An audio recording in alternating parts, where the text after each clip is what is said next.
وعلى عباده الذين اصطفى فاعوذ بالله من شرور انفسنا ومن سيئات اعمالنا من يهده الله فلا مضل له ومن يضلل فلا هادي له واشهد ان لا اله الا الله وحده لا شريك له واشهد ان محمدا عبده ورسوله اما بعد فان خير الحديث كتاب الله وخير الهدي هدي محمد صلى الله عليه وسلم وشر الامور محدثاتها وكل محدثة بدعة وكل بدعة ضلالة وكل ضلالة في النار. اعوذ باللہ السمیع العلیم من الشیطان الرجیم من حمزہ ونفخہ ونفثہ. بسم اللہ الرحمن الرحیم. اللہم صلی علی محمد وعلی آل محمد کما صلیت علی ابراہیم وعلی آل ابراہیم انک حمید مجید. اللہم بارک علی محمد وعلی آل محمد کما بارکت علی ابراہیم وعلی آل ابراہیم انک حمید مجید. رب اشرح لی صدری ویسر لی امری واحلل عقدۃ من لسانی یفقہوا قولی رب زدنی علما. مسئلہ number 157 part 200 questions on Sunni and Shia issues with engineer محمد علی مرزا.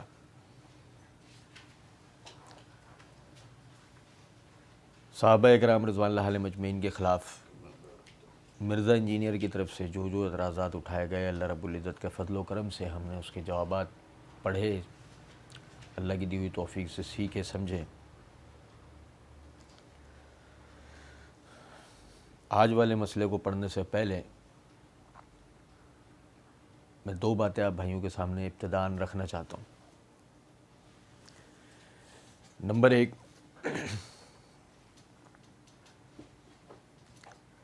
ہمارا ملک جو ہے وہ کسی بھی قسم کی فرقہ وارانہ مسائی اور معاملات کا متحمل ہے نہیں. صورتحال ایسی ہے کہ بڑی مشکل سے ملک جو ہے وہ دہشت گردی اور انتہا پسندی کی لہر سے باہر نکلا ہے، اور اب بھی کیفیت یہ ہے کہ بعض مواقعوں پہ دشمن ممالک کی طرف سے ہمارے ملک میں سازشوں کے جو جال بنے جاتے ہیں، اس کے نتیجے میں فرقہ وارانہ اور تعصبانہ قومی و مذہبی جو ایک سلسلہ برپا کیا جاتا ہے، اس کے نتیجے میں کئی مرتبہ جو ہے قتل و غارت اور اس طرح کے واقعات پیش آ جاتے ہیں. اس آب و ہوا کو باہر کا کوئی آدمی نہیں سمجھ سکتا کہ کوئی محض اپنا شوق پورا کرنے کے لیے ایک یوٹیوبر ہے کہ بیٹھ کر وہ ویڈیوز بنا رہا ہے. ان ویڈیوز کو پاکستان میں لوگ دیکھتے ہیں اور کسی بھی طرح کی لسانی یا مذہبی افراتفری کا وہ شکار ہوتے ہیں. تو جب بھی صرف اس آدمی کے لیے اتنا کہا جا سکتا ہے کہ یہ ایسا ناعاقبت اندیش قسم کا آدمی ہے کہ اس کو یہ اندازہ نہیں ہے کہ اس کی یہ باتیں کہاں کہاں سنی جا رہی ہیں اور اس کے نتیجے میں کیا کیا قسم کی خرابیاں جنم لے سکتی ہیں. اسی میں دوسری قسم کا آدمی وہ ہے جو پیڈ ہے، جس پر پیسہ لگا ہوا ہے. یہ وہ جو میں نے ابھی تھوڑی دیر پہلے عرض کیا کہ بعض مواقعوں پہ پاکستان مخالف ممالک جو پاکستان میں سازشوں کے جال بنتے ہیں، وہ جس طریقے سے لوگوں کے ذریعے یہاں پر لسانی اور فرقہ وارانہ باتوں کو ہوا دے کر آپس میں اختلاف و تنازعات کو برپا کرتے ہیں، یہ ان کا ایک ہرکارہ ہوتا ہے. ایک ایسا ہرکارہ کہ جس کی ڈوریں کہیں اور سے ہلتی ہیں، جسے پیسے دیے جاتے ہیں اس بات کے کہ اس ملک کے اندر اس مذہبی اور لسانی لڑائیوں کو پروان چڑھایا جائے. ان حالات کے اندر اس قسم کا جو آدمی ہوتا ہے وہ ملک کی سالمیت اور امن و امان کے لیے بڑا ہی خطرناک ہوتا ہے. ہونا تو یہ چاہیے کہ اس کی ہر قسم کی سرگرمیوں کے اوپر پابندی لگائی جائے. خدا نہ خواستہ اس لیے نہیں کہ اسلام میں یہ کوئی تنگ نظری ہے یا ہمارے ملک کے اندر فریڈم آف اسپیچ یا فریڈم آف ایکسپریشنز نہیں ہے کہ ہمارے ہاں اظہاری آزادی رائے نہیں ہے. ایسا نہیں ہے. بات یہ ہے کہ آپ سب سے پہلے اس موضوع کو لے کر اس کے ماہرین کے ساتھ کیوں نہیں بیٹھ گئے کہ آپ اس کی صحیح رخ کو جان پاتے ہیں؟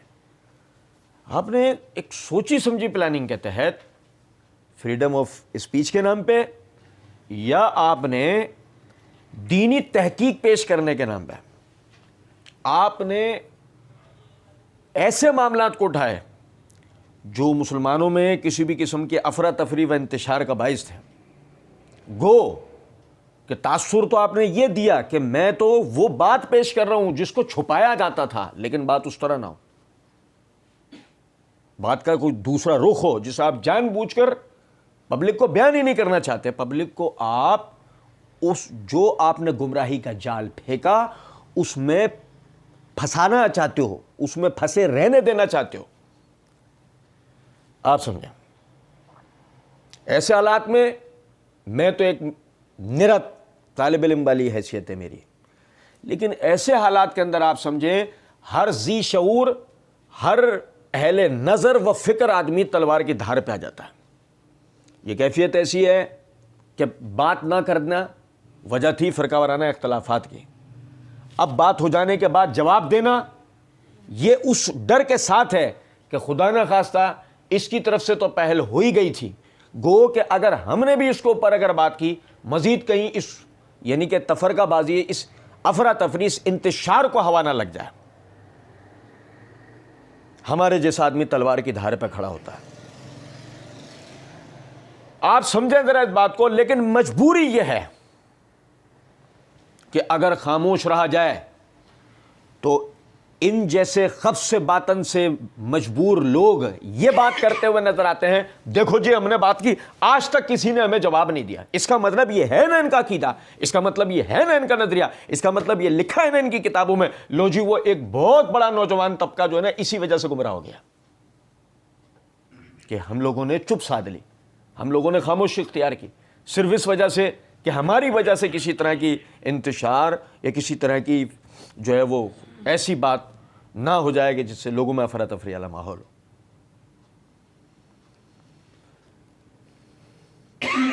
اور دوسری بات، دوسری تمہید یہ ہے، مرزا انجینئر کے مقلدین میں سے وہ طبقہ جو آج بھی خود کو اہل سنت سمجھتا ہے، مرزا صاحب کے مقلدین میں سے وہ طبقہ جو آج بھی خود کو اہل سنت سمجھتا ہے، میری مؤدبانہ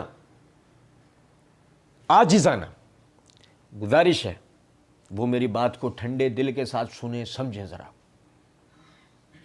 میں آپ کے ضمیر کو جھنجھوڑتا ہوں، میں آپ کی روح کو بیدار کرتا ہوں اس جملے کے ساتھ کہ اگر آپ اہل سنت ہیں، اگر آپ چھوڑیں اہل سنت نام کو بھی، اگر آپ مسلمان ہیں، ایمانداری سے ایک بات بتائیں، کیا قرآن میں رد و بدل ہوا ہے؟ آپ کا جواب ہوگا نہیں. گو اگر آپ کا جواب ہوتا ہے ہاں تو وہ تو ابھی ہم آگے بات کرنے جا رہے ہیں، لیکن اگر آپ کا جواب ہوتا ہے نہیں تو خدا را ذرا سمجھیں اس بات کو. جو آدمی تحریف قرآن کے ثبوت دے رہا ہو اس آدمی کی گمراہی میں آپ کو کوئی شک ہے؟ جواب کیا ہوگا؟ نہیں. جواب ہوگا آپ کا ہاں. جب اس آدمی کی گمراہی میں آپ کو کوئی شک نہیں بچا تو یہ آج ہم پڑھنے جا رہے ہیں مرزا انجینئر تحریف قرآن کے دلائل دے رہا ہے. گو اگر مرزا انجینئر تحریف قرآن کے دلائل دے رہا اور اس کے بعد بھی آپ اس آدمی کو یہ سمجھتے ہیں کہ یہ راہ حق پر ہے، یہ آدمی گمراہ نہیں ہے، تو یقین کریں آپ اندھیرے میں. آپ کو سمجھنا چاہیے کہ آپ گمراہی پر ہیں، کہ اگر اس کے بعد بھی آپ اس آدمی کو ہدایت پر سمجھتے ہیں، اس آدمی کو حق پر سمجھتے ہیں. یہ کتنی خطرناک بات ہے. وہ جو ہم پہلے دن سے بولتے تھے بات کہ صحابہ میں تشکیک پیدا کرنے کا مسئلہ یہ ہے کہ وہ قرآن اور حدیث کو ہمارے ہاتھوں سے چھڑوانا چاہتے ہیں، اور قرآن اور حدیث میں شک جب ہی پیدا کیا جا سکتا ہے جب بنیادی اس کے جو راویان ہیں ان کو کسی طرح لوگوں کی نظروں میں مشکوک ٹھہرایا جائے. پہلے انہوں نے صحابہ کو آپ کی نظروں میں مشکوک ٹھہرایا، اور اب دیکھ لیجئے وہ تحریف قرآن کے مسئلے پہ بھی بات کرنے جا رہا ہے. میری باتیں یقین کریں جذباتی نہیں ہیں، میری باتیں حقیقی ہیں.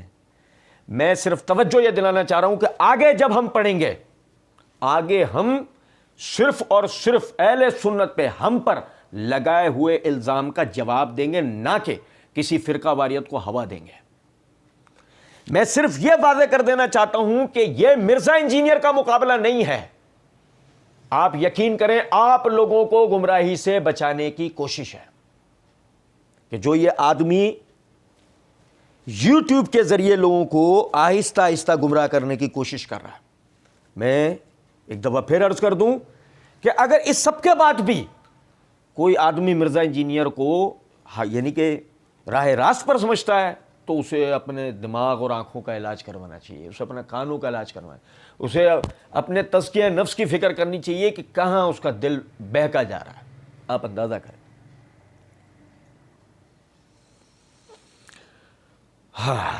تو جناب علی، عرض یہ ہے کہ علی الحسن نقوی صاحب نے سوال کیا کہ یہ جو ارتداد صحابہ کہتے ہیں قائل ہیں نعوذ باللہ، اور اس کے علاوہ یہ تحریف قرآن کے قائل ہیں، یہ تو خیر سارے اہل سنت تقریباً زمانے۔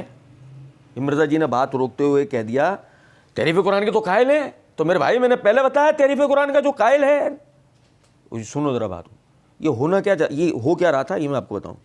وہ علی الحسن نقوی جو نا وہ یوں کہہ رہا تھا کہ یہ تو خیر سارے اہل سنت تقریباً زمانے میں قائل ہیں، یہ یوں کہنے جا رہا تھا جملہ پورا، وہ مرزا نے اس کو روک دیا، بات پوری کرنے نہیں دی۔ یا وہ یہ کہنے جا رہا تھا یہ تو سارے اہل سنت ان کے اوپر الزام لگاتے ہیں، روافظ کے اوپر۔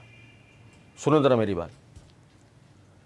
بہرحال مرزا نے روک دیا، وہ بات ہوتی جب بھی، یہ بات ہوتی جب بھی، کیونکہ سارے اہل سنت کے اندر جو ہے نا پھر وہ گلے میں گھنٹی نہیں، گھنٹا گرتا کہ گھنٹا گلے میں۔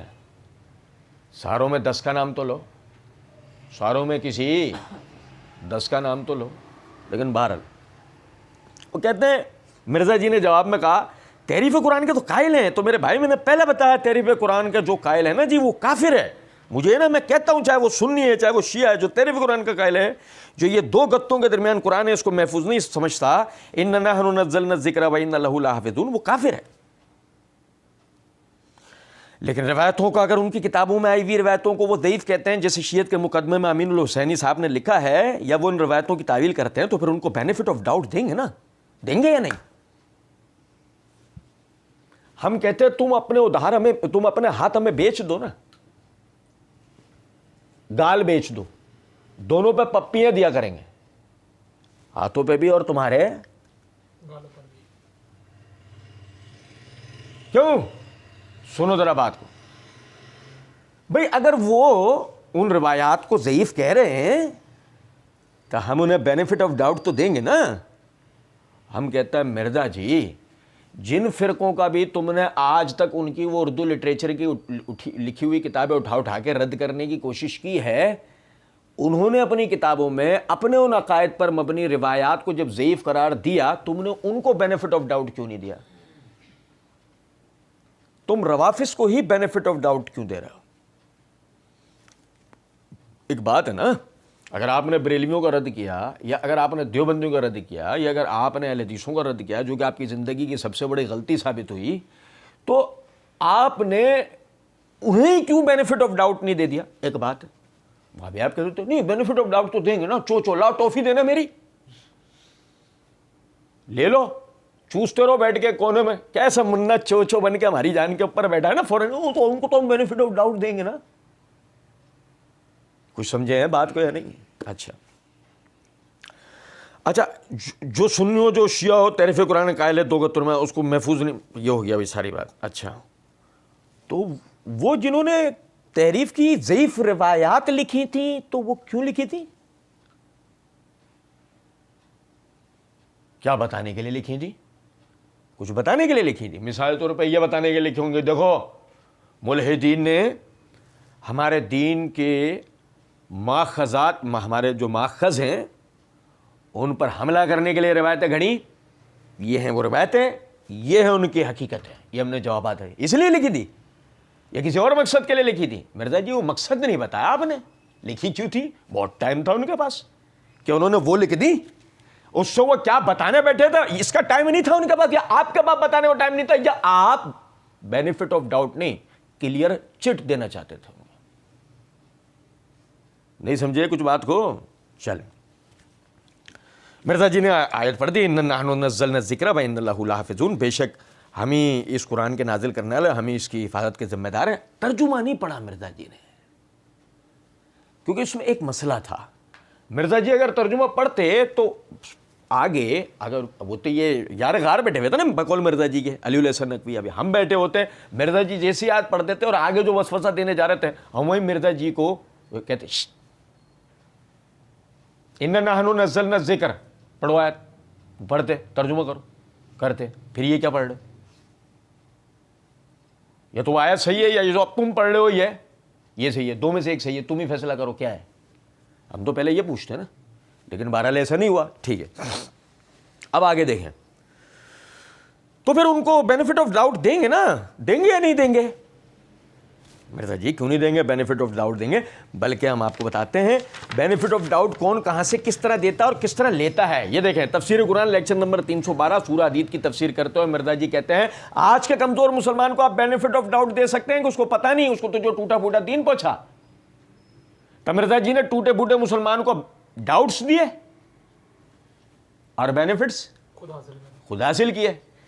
اب اس میں خالہ زاد بھائی شامل ہیں، تو اسی لیے انہیں بھی بینیفٹ آف ڈاؤٹ دیے گئے۔ اور پھر مرزا جی خود کی شخصیت کیا ہے ذرا غور کیجئے گا، مرزا جی نے اپنا تعارف یوں دیا، اب میرا ایک منصف مزاج آدمی کے حیثیت سے کہ یہ میری ذمہ داری میں حق بات لوگوں تک پہنچاؤں، تو کیا پہنچانا تھا؟ حق بات یا وسوسے؟ ہونا تو یہ چاہیے تھا نا، منصف مزاج آدمی کے حیثیت سے مرزا جی کیا کرتے؟ حق بات پہنچاتے۔ لیکن مرزا جی نے کیا کرا وہ میں آپ کو بتاتا ہوں۔ مرزا جی نے یہ کیا کہ پارٹ 2 میں ایک جگہ کہتے ہیں اس لیے فتنہ میں ہوں نا، تو اسی لیے مجھے بڑا فتنہ سمجھتے ہیں نا۔ بڑا فتنہ کون ہے؟ اور فتنے کبھی حق بات بیان کرتے نہیں، یہ تو ایک طے شدہ بات ہے۔ تو آپ دیکھنا مرزا جی کہتے ہیں تو پھر ان کو بینیفٹ آف ڈاؤٹ دیں گے نا، دیں گے یا نہیں دیں گے؟ تو میرے پاس پھکی بھی ہے، میرے پاس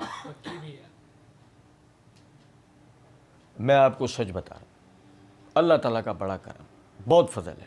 ہم سامنے بیٹھے ہوتے مرزا جی کے اس وقت میں مرزا جی کی جرت نہیں تھی کہ مرزا جی یہ جملہ بول دیتے اپنی زبان سے۔ یہ اللہ تعالیٰ کی دی ہوئی بصیرت کی بنیاد پر ہم یہ بات کرتے ہیں کہ اگر ہم مرزا جی کے سامنے بیٹھے ہوتے مرزا جی کی جرت نہیں ہوتی، مرزا جی یہ جملہ بول جاتے اس جگہ پر، تو ہم انہیں کیا کرنے لگے ہیں؟ میرے پاس پھکی بھی ہے۔ وہ پتہ ہے مرزا جی کو پھکی بڑی غلط جگہ سے کھلا دیتے ہیں، وہی پھکی ہے مرزا جی کو بڑی غلط جگہ سے کھلا دیتے ہیں۔ موضوع ایسا ہے نا، اب میری بات سمجھیے گا۔ کہتے ہیں صحیح مسلم میں بھی تحریف قرآن کی حدیث موجود ہے۔ صحیح مسلم میں اور کیا یار سمجھے نہیں، صحیح مسلم میں، اور یار ایک لفظ پہ غور کر لو یار، صحیح مسلم میں تحریف قرآن کی حدیث موجود ہے۔ الفاظ کس کے ہیں؟ گورے چور کے، کالے چور کے نہیں۔ کس کے؟ کالے چور کے ہوتے ہیں نا، بات سمجھ میں آتی۔ کس کے ہیں؟ مرزا جی کے۔ کیا ہیں؟ صحیح مسلم میں بھی تحریف قرآن کی حدیث موجود ہے۔ اب اس جگہ سے بات آگے لے آنے سے پہلے اگر ہم وہاں پہ موجود ہوتے، صحیح مسلم میں تحریف قرآن کی حدیث موجود ہے اور مسلم صحیح ہے، یوں دونوں گال پکڑ لیتے ہم، یوں ایسے، بیٹے ادھر بابو، صحیح مسلم میں تحریف قرآن کی حدیث موجود ہے اور صحیح مسلم صحیح ہے۔ کون سے پاپڑ بیل رہے ہو جو تم سے بیلنے جا رہے؟ کچھ سمجھے بات کو؟ نہیں، واہ واہ۔ صحیح مسلم میں بھی تحریف قرآن کی حدیث موجود ہے۔ اب فوراً ہی ہے نا چوچو جن کا دودھ گرم ہو گیا تھا اور وہ تھوڑی دیر پہلے پی کے فارغ ہوئے تھے، چوسنی لے کے کونے میں، وہ اٹھے فوراً، وہ اٹھے ایسے، وہاں سے تعریف کی ہے؟ تو مرزا جی نے کہا بالکل تعریف کی۔ اتنے جملے میں پیشاب نکل جاتا مرزا جی کا اگر ہمارے سامنے بول دیتے تو، اتنے جملے میں اللہ کے کرم سے واضح تعریف کی ہے، بالکل تعریف کی۔ کس طریقے سے ثابت ہوتی ہے؟ جو رضاعت چیپٹر میں اس میں الفاظ ہیں. سیدہ عائشہ کہتی ہیں کہ نبی صلی اللہ علیہ وآلہ وسلم کی وفات تک، مسئلہ نمبر 155 میں نے اس کا نمبر بھی بتایا، صحیح مسلم میں ذات والا چیپٹر کھولیں آپ کو حدیث مل جائے گی. نبی صلی اللہ علیہ وسلم کی وفات تک ہم لوگ قرآن میں یہ آیات پڑھا کرتے تھے کہ جو دودھ سے رشتہ حرام ہوتا ہے، یعنی نسب حرام ہوتا ہے، رضاعت کا رشتہ اسٹیبلش ہوتا ہے، یہ 1 یا 2 دفعہ کسی عورت کا دودھ پینے سے وہ بچہ بھائی نہیں اس کی اولاد کا بن جاتا، بلکہ کم از کم 5 دفعہ. تو یہ بتائیں قرآن میں کہاں آیت لکھی ہوئی ہے نبی صلی اللہ علیہ وسلم کی وفات تک اگر یہ آیت موجود تھی؟ علی علیہ السلام نے کہا وفات تک؟ مرزا جی نے کہا ہاں اس میں الفاظ ہیں وفات تک پڑھتے تھے. علی علیہ السلام نے کہا پھر تو منسوخ والا مسئلہ بھی. مرزا جی نے کہا منسوخ والا مسئلہ ختم ہو گیا. ہم یہ کہتے ہیں اہل سنت کے علماء سے مہربانی کرو مجھے آیت نکال دو، مجھے تو نہیں ملی آیت. آپ کو لگے گا اتنا لمبا میں وہاں تک پڑھتا ہوا کیوں گیا ہوں؟ اس ایک جملے کی وجہ سے. ہم یہ کہتے ہیں اہل سنت کے علماء سے مہربانی کرو مجھے آیت نکال کر دکھاؤ، مجھے آیت ملی نہیں، اور پھر بھی چو کہہ رہے ہیں مرزا اہل سنت ہے. کیسی نکلی اندر کی رافضیت؟ ہم کہتے ہیں اہل سنت کے علماء سے نکال کے دکھاؤ یار. آپ کہتے کیا ہو مرزا جی؟ سامنے بیٹھ کے لے، ہم بھی نکال دیں گے تمہیں. ہمیں بولو نام لے کے ہمیں بولو کہ ہم آپ کے سامنے بیٹھے اور نکال کے دیں. ایسا نکال کے دیں گے، وہ بھی نکال کے دیں گے جو شروع میں آپ نے نہیں کہا پارٹ 1 میں کیڑا. ہاں مرزا جی نکالنے بیٹھے تھے، ہم تو بہت چیمپئن ہیں کیڑے نکالنے کے. کبھی ٹرائی لے کے دیکھیں. نہیں سمجھے کچھ بات کو؟ اچھا کہتے ہیں کہ جی وہ واضح تعریف کی. مرزا جی نے کہا بالکل تعریف کی. اچھا ذرا سمجھیے گا اس بات کو.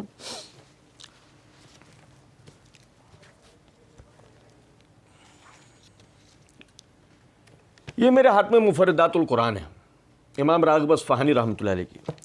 اس کے صفحہ نمبر 225 کے اوپر وہ کہتے ہیں التحریف، تحریف الشیء کے معنی کسی چیز کو ایک جانب مائل کر دینا، کسی چیز کو ایک جانب مائل کر دینا. جیسے تحریف القلم ہے، یعنی قلم کو ٹیڑھا، خط لگانا، ٹیڑھا کر کے قلم کو لکھنا. اور تحریف الکلام کے معنی کلام کو اس کے موقع و محل سے پھیر دینا کہ اس میں 2 احتمال پیدا ہو جائیں. اس کے اصل معنی مفہوم سے اس کو ہٹا دینا تاکہ اس کے معنوں میں فرق آ جائے. قرآن میں ہے یحرفون الکلم عن مواضعہ، کہ یہ لوگ کلمات کو یعنی کتاب کے اپنے مقامات سے بدل دیتے ہیں، اور دوسرے مقام پر من بعد مواضعہ ہی ہے کہ یعنی ان کے محل اور صحیح مقام مقرر ہو جانے کے بعد.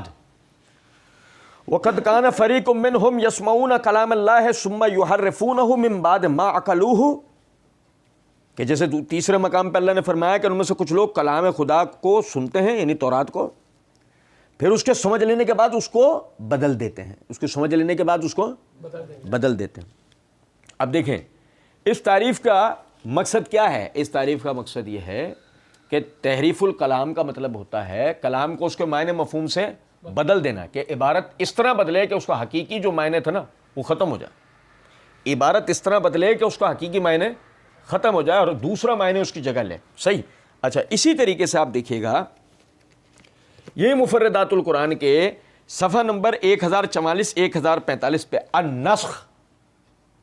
النسخ نون سین خ، النسخ اس کے اصل معنی ایک چیز کو زائل کر کے دوسری کو اس کی جگہ پر لانے کے ہیں. جیسے دھوپ کی جگہ سائے کو، اور سائے کا دھوپ کو زائل کر کے اس کی جگہ لے لینا. جوانی کے بعد بڑھاپے کا آنا، یا اسی طرح دیگر مثالیں. پھر کبھی اس سے صرف ازالے کا معنی مراد ہوتے ہیں، جیسے فرمایا فَيَنْفَخَ اللَّهُ مَا يُلْقِ الشَّيْطَانُ، تو جو وسوسہ شیطان ڈالتا ہے اللہ اس کو دور کر دیتا ہے. یا نسخ بمعنی زائل کرنے کا آیا. اور کبھی صرف اسبات کے معنی میں استعمال ہوتا ہے، کبھی اس سے معنی دونوں معنی مفہوم حاصل ہوتے ہیں. لہذا نسخ الکتاب یعنی کتاب اللہ کے منسوخ ہونے سے ایک حکم کو زائل کر کے پھر اس کی بجائے دوسرا حکم نازل کرنا مراد ہوتا ہے. ایک حکم ختم کیا، اس کی جگہ دوسرا حکم. اور آیت کریمہ ما ننسخ من آیت او ننسیہا ناتی بخیر منہا او مثلہا، اس آیت میں اللہ فرماتے ہیں ہم جس آیت کو منسوخ کر دیتے ہیں یا اسے فراموش کر دیتے ہیں تو اس سے بہتر یا ویسی اور آیت نازل کر دیتے ہیں. نہیں سمجھے ہو کچھ بات؟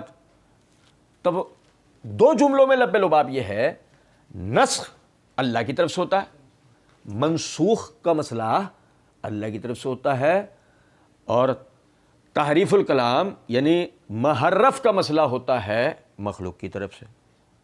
نسخ کا تعلق مخلوق سے، تھوڑی سی باریک بات ہے یہ، اگر ہم اس کو سمجھ لیں گے تو یہ زندگی بھر ہمیں کام آئے گی انشاءاللہ۔ نسخ کا تعلق خالق سے ہے، تحریف کا تعلق مخلوق سے ہے۔ نسخ والی آیات کو یا احکامات کو اگر کوئی آدمی تحریف کی دلیل کے طور پہ پیش کر رہا ہو، اس سے بڑا کوئی جنگلی جاہل ہو سکتا ہے؟ نسخ کی یعنی کہ آیت حدیث کو، منسوخیت کی آیت حدیث کو اگر کوئی تحریف کی دلیل کے طور پہ پیش کر رہا ہے تو اندازہ کریں کہ اس سے بڑا جاہل کون ہوگا جس کو یہ نہیں پتا کہ تحریف میں اور تنسیخ کے اندر کتنا فرق ہے۔ اچھا جی، پھر جب ہمیں یہ بات سمجھ میں آ گئی تو اب ذرا یہ دیکھیے گا، مرزا جی کہتے ہیں صحیح مسلم میں بھی تحریف قرآن کی حدیث، میرے پاس پھکی ہے، صحیح مسلم میں بھی تحریف قرآن کی حدیث موجود ہے کہ بالکل تحریف کی کس طریقے سے ثابت ہوتی ہے؟ وہ جو رضاعت والا چیپٹر، اس میں الفاظ سیدہ عائشہ کہتی ہیں کہ نبی صلی اللہ علیہ وسلم کی وفات تک، مسئلہ نمبر 155 میں نے اس کا نمبر بھی بتایا، صحیح مسلم میں رضاعت والا چیپٹر کھولیں آپ کو حدیث مل جائے گی۔ نبی صلی اللہ علیہ وسلم کی وفات تک ہم لوگ قرآن میں یہ آیات پڑھا کرتے تھے کہ جو دودھ سے رشتہ حرام ہوتا ہے، ہم قرآن میں یہ آیات پڑھا کرتے تھے، ہم قرآن میں یہ آیات پڑھا کرتے تھے کہ جو دودھ سے رشتہ حرام ہوتا ہے یعنی نسب حرام ہوتا ہے، رضاعت کا رشتہ بھی، رضاعت کا رشتہ اسٹیبلش ہوتا ہے۔ یہ 1 یا 2 دفعہ کی ضرورت کا دودھ پینے سے بچہ وہ بھائی نہیں اس کی اولاد کا بن جاتا، بلکہ کم از کم 5 دفعہ۔ تو یہ بتائیں قرآن میں کہاں آیت لکھی ہوئی ہے کہ نبی صلی اللہ علیہ وسلم کی وفات تک، اگر آیت موجود تھی تو؟ اب مسئلہ تو سارا یہ ہے کہ اس کا تعلق احکام سے ہے، اور احکام میں سب سے پہلے ناسخ و منسوخ کو دخل ہوتا ہے۔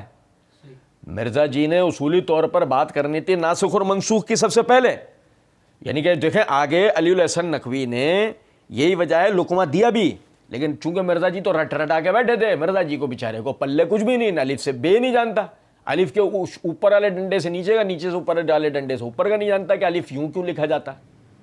آپ میری بات سمجھے ذرا۔ تو اب وہ بیچارہ غریب جو ہے وہ بھول گیا جو رٹا اس کو لگوایا گیا تھا، اب بھائی سمجھے نہیں، اس نے توجہ بھی دلائی، علی الحسن نقوی نے توجہ بھی دلائی، پھر تو منسوخ والا مسئلہ بھی، تب مرزا جی نے فوراً کہا منسوخ والا مسئلہ ختم ہو گیا، ہم یہ کہتے ہیں کہ اہل سنت کے علماء سے مہربانی کرو ہمیں یہ آیت نکال کے دو، مجھے یہ آیت نہیں ملی۔ اس کا مطلب یہاں ناسخ و منسوخ کی بحث ان کو پتہ تھی کہ یہ بحث ہوتی ہے یہاں پہ، لیکن اس کو مرزا جی نے چھیڑا، کیونکہ چھیڑتے تو ساری عمارت مرزا جی کی گر جاتی۔ اچھا جی ذرا دیکھیں، یہ جو مرزا جی کے کہنے کے مطابق ہم نے صحیح مسلم اٹھائی، صحیح مسلم میں کتاب الرضاعت نکالا، امام نووی رحمۃ اللہ علیہ رضاعت کے بیان میں حدیث نمبر 3493، یعنی کہ پہلے تو 3492 اس حدیث کو لے کے آئے جس میں الفاظ مرزا جی نے جو پڑھ کے دکھائے وَهِيَ فِيمَا يُقْرَأُ مِنَ الْقُرْآنِ، کہ ہم اس کو قرآن میں پڑھا کرتے تھے، ہم اس کو قرآن میں، مرزا جی کا ترجمہ کہ ہم اس کو قرآن میں پڑھا کرتے تھے۔ اچھا دیکھو 3492 یہ حدیث تھی، 3493 حدیث کو ذرا دیکھنا، غور کرنا ذرا بات کو، کہ عائشہ رضی اللہ تعالیٰ عنہ فرماتی ہیں کہ نزل فی القرآن 10 رضاعات معلومات ثم نزل ایضا 5 معلومات۔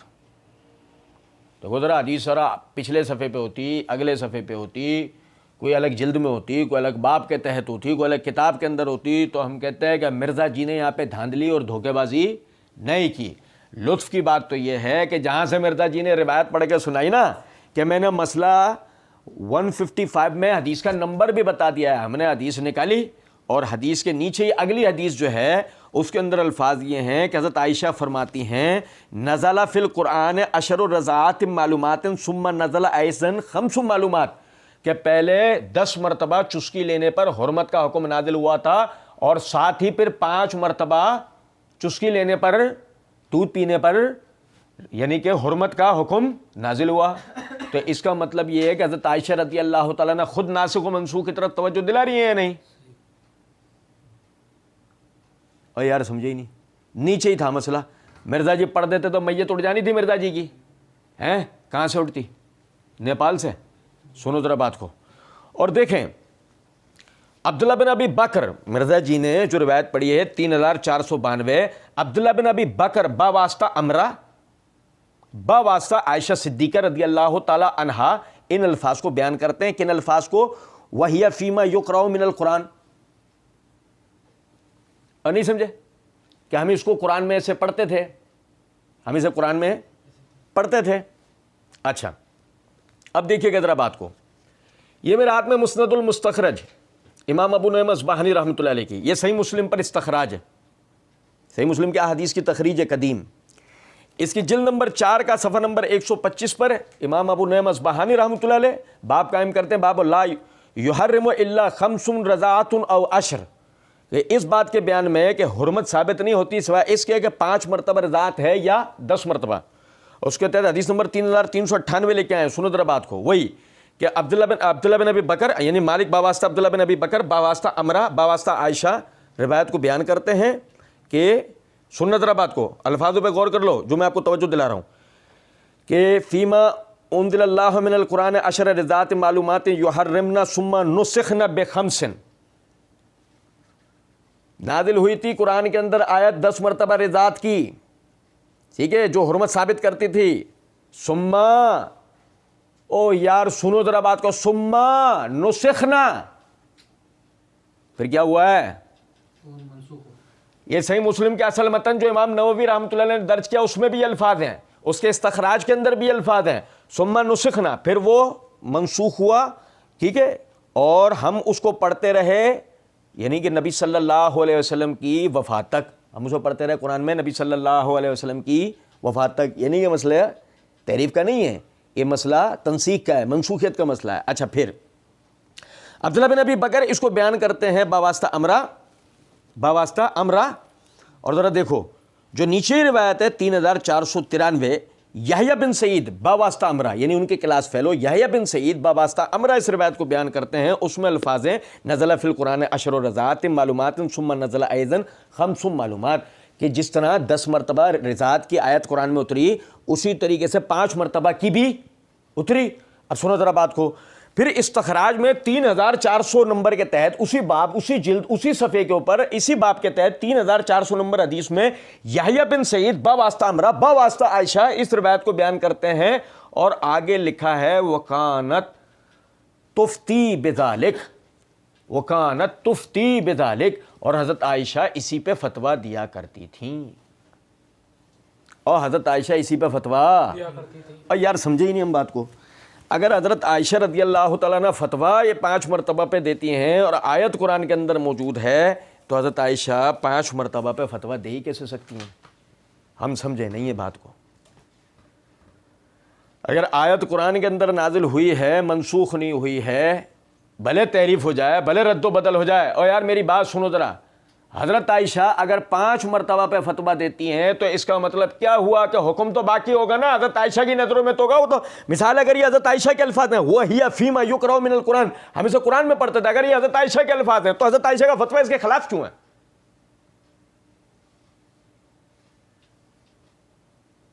یہ حضرت عائشہ کے الفاظ نہیں ہیں. ایک تحقیق کا آپ کو نقطہ دے رہا ہوں، یہ الفاظ عبداللہ بن ابی بکر کے ہیں، لیکن ہم کہتے ہیں کہ الفاظ حضرت عائشہ کے ہی صحیح. اگر انہوں نے فتویٰ اپنے بیان کردہ الفاظ کے خلاف دے دیا تو یہ ثابت کرتا ہے کہ اس کے اندر یعنی ناسخ و منسوخ کا مسئلہ ہے، تحریف کا نہیں، کیونکہ بھلے تحریف ہو جاتی ہے حضرت عائشہ ایک بات سے پیچھے ہٹ سکتی تھی، سوال ہی نہیں پیدا ہوتا. سنو اور آگے دیکھنا ذرا بات کو. کوئی کہ ارے لائے ہو بڑے دور کی لائے ہو، مثالیں کوئی کہتے ہیں ہمارے پاس تو بڑے بیٹھے ہیں، نہیں سمجھو، ہمارے پاس تو بڑے بیٹھے ہیں. بڑے کون؟ جن پر شیطان بھی الہام کرتا ہے. سنو ذرا بات کو. یہ دیکھو کوئی کہے تم لائے ہو، یہ میرے آپ نے سنو کبرا امام نسائی کی. اب بتا دوں اہل بیت کی فضیلت پر باقاعدہ، مولا علی کی فضیلت پر باقاعدہ امام نسائی کتابیں لکھنا حق گو. ہاں ایسا نہیں ہو مرزا صاحب کہیں انہیں جو نا حب اہل بیت میں سے باہر نکال دیں ہمارے بتانے کی وجہ سے. ہاں ناصر الدین البانی کے لیے تو کہہ رہے تھے مرزا جی کہ اہل حدیث نکال دیں گے، ہمیں لگتا ہے تم امام نسائی کو بہت جلدی نکالو گے. جلد نمبر 3 کا صفحہ نمبر 298 پہ القدر کتاب النکاح ہے.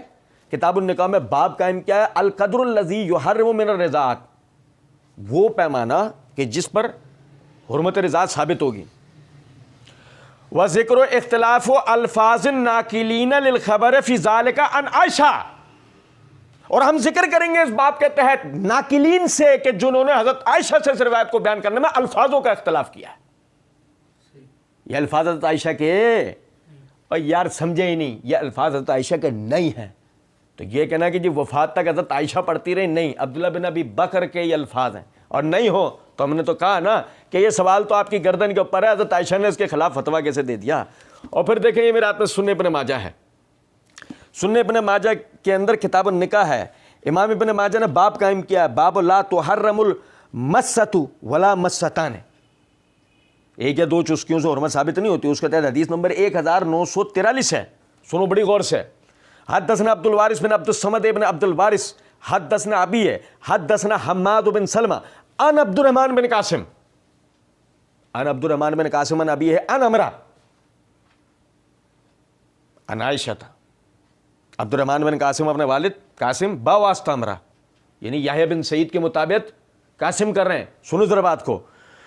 عن عائشہ انہا قالت کان فیما انزل اللہ من القرآن کان فیما انزل اللہ من القرآن ثم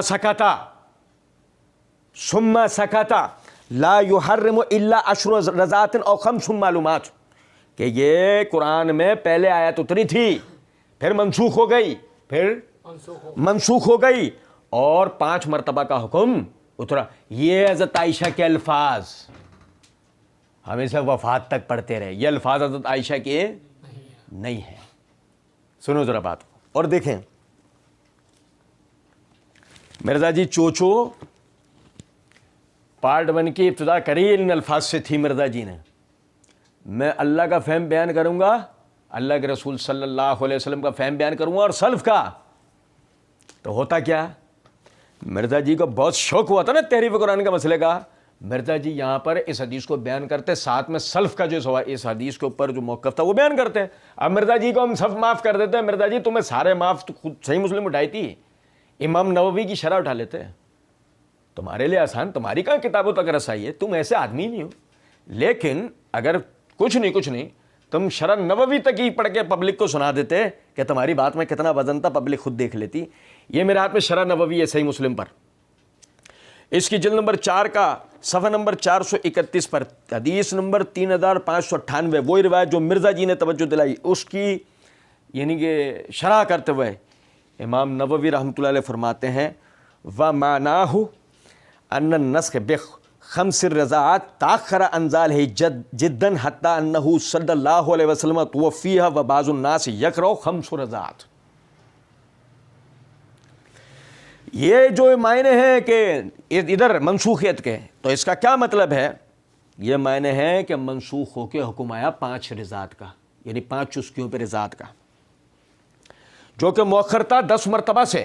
لوگ پڑھتے آ رہے تھے اس کو پڑھتے آ رہے تھے 10 مرتبہ کو اب تک. وَيَجْعَلُهَا قُرْآنًا مَتْلُوًا، اور اسے وہ وحی متلو سمجھتے تھے. وہ سمجھتے تھے کہ یہ حکم کوئی قرآن کے جلی حروف کی صورت میں اترا ہوا ہے، وہ اسے وہی متلو سمجھتے تھے، وہ وہی جس کی تلاوت ہوتی ہے یعنی قرآن. لِكَوْنِهِ لَمْ يُبَلِّغْهُ النَّسْخُ لِقُرْبِ عَهْدِهِ، کہ انہیں قریب زمانہ ہونے کے باوجود بھی اس کے منسوخ ہونے کا حکم پہنچا تھا. فَلَمَّا بَلَغَهُمُ النَّسْخُ بَعْدَ ذَلِكَ رَجَعُوا عَنْ ذَلِكَ، جب انہیں منسوخیت کا حکم پہنچ گیا تو انہوں نے اپنے موقف سے رجوع، آیت موجود ہے تو موقف سے رجوع کو ہونے کی کوئی تک بنتی ہے. اور سنو ذرا بات کو. وَاجْمُعُ عَلَىٰ أَنَّ هَٰذَا لَا يُتْلَىٰ، اور اس پر اجماع ہے کہ یہ کوئی حکم تلاوت والا نہیں ہے. یہ کوئی حکم تلاوت والا نہیں ہے. تو جب تلاوت والا نہیں ہے تو قرآن میں کیوں ہوگا؟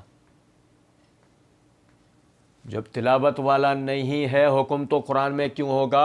ابھی ہم اس پہ بھی بات کریں گے، وہی مطلوب اور غیر مطلوب پہ انشاءاللہ توجہ دلائیں گے. حالانکہ اللہ تعالیٰ کے فضل و کرم سے ہم نے معرفت الصحابہ و اہل بیت سیریز میں صحابہ کے باہمی اختلافات میں تحقیق کا طریقہ، اس کے ہم نے بڑی وضاحت کے ساتھ اس بات پہ توجہ دلائی تھی کہ تحقیق کے اصولیات ایک طالب علم کے لیے کس طرح کے ہونے چاہیے. اس میں ہم نے اس کی وضاحت دی تھی اللہ کے فضل سے. اچھا جی، پھر ذرا سمجھیے گا بات کو.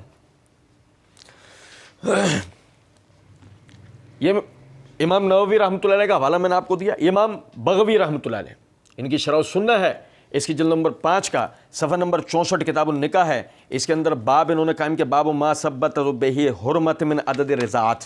اس کے تحت حدیث نمبر 2277 کے اوپر یعنی کہ تشریح کرتے ہوئے وہ فرماتے ہیں وقول عائشہ ام المومنین عائشہ رضی اللہ تعالیٰ عنہ کا یہ کہنا فتوفی رسول اللہ صلی اللہ علیہ وسلم وہی فیما یقرأ من فی القرآن کہ رسول اللہ صلی اللہ علیہ وسلم کی وفات ہو گئی اور ہم اس کو قرآن میں سے پڑھتے تھے. اردت بہ قرب عہد النسخ من وفات رسول اللہ صلی اللہ علیہ وسلم حتی کان بعض من لم یبلغ النسخ یقرأ علی رسم الاول کہ یہ نبی صلی اللہ علیہ وسلم کے وفات کے قریب ترین زمانے کی بات ہے کہ جب کہ ابھی لوگوں کو اس کے منسوخ ہونے کا معاملہ پہنچا نہیں تھا اور وہ اس کو پہلے کی طرح پڑھا کرتے تھے پڑھا کرتے تھے. لأن النسخ لا يتصور بعد رسول اللہ صلی اللہ علیہ وسلم کیونکہ یہ طے شدہ بات ہے کہ تصور بھی نہیں ہو سکتا کہ کوئی قرآنی حکم نبی صلی اللہ علیہ وسلم کی وفات کے بعد منسوخ ہو. تصور بھی کیسے ہو سکتا ہے کیونکہ یہ حکم منسوخ ہو گیا تو وہی اترے گی نا, وہی کس پہ اترے گی, تو ان کا تو انتقال ہو گیا. تو یہ کہنا کہ یہ آیت تو وفات رسول تک ہم پڑھتے رہے, یہ کیسے ممکن ہے؟ کہ فتویٰ آپ کا اس کے خلاف ہے. اگر یہ حکم بعد میں منسوخ ہوتا بقول آپ کے جو خود حضرت عائشہ کہہ رہی ہیں تو یہ کیسے ممکن تھا کہ وہ وفات تک آیت موجود ہوتی؟ سمجھے ہیں بات کو یا نہیں؟ وہ کہتے ہیں کہ یہ تصور ہی نہیں ہو سکتا کہ نبی صلی اللہ علیہ وسلم کی وفات کے بعد کوئی حکم منسوخ ہو.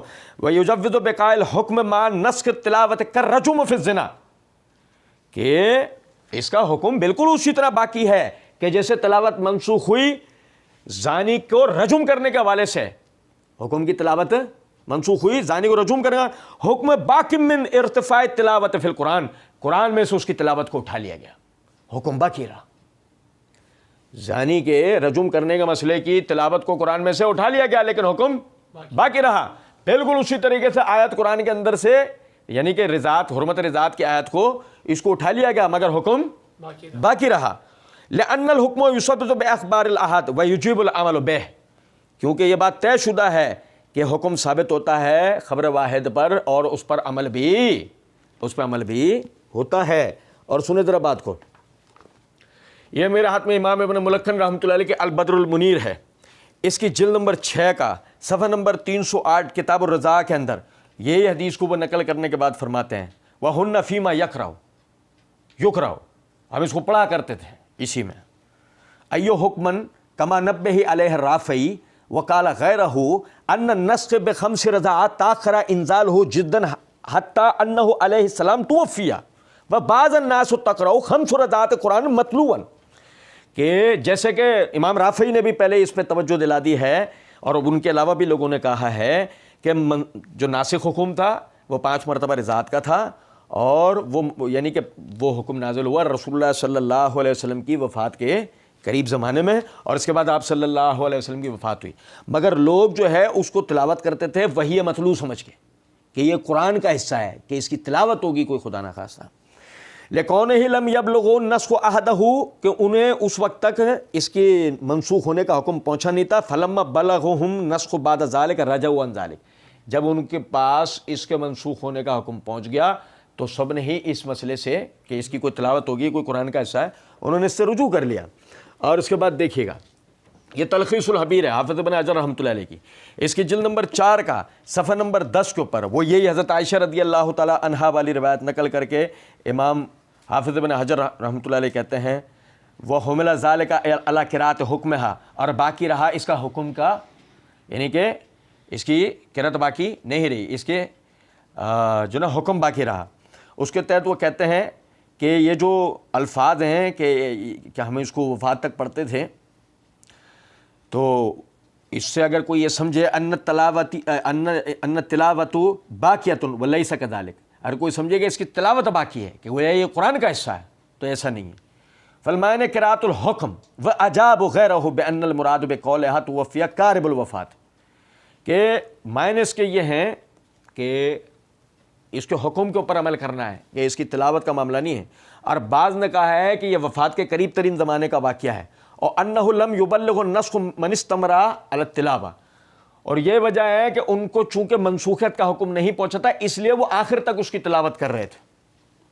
اور دیکھیے گا یہ الاتقان فی علوم القرآن، جلال الدین سیوطی رحمۃ اللہ علیہ کی کتاب، جو کہ انہوں نے یعنی اس قرآنی جو اصولیات و احکامات ہیں اس کے اوپر انہوں نے کتاب لکھی ہے.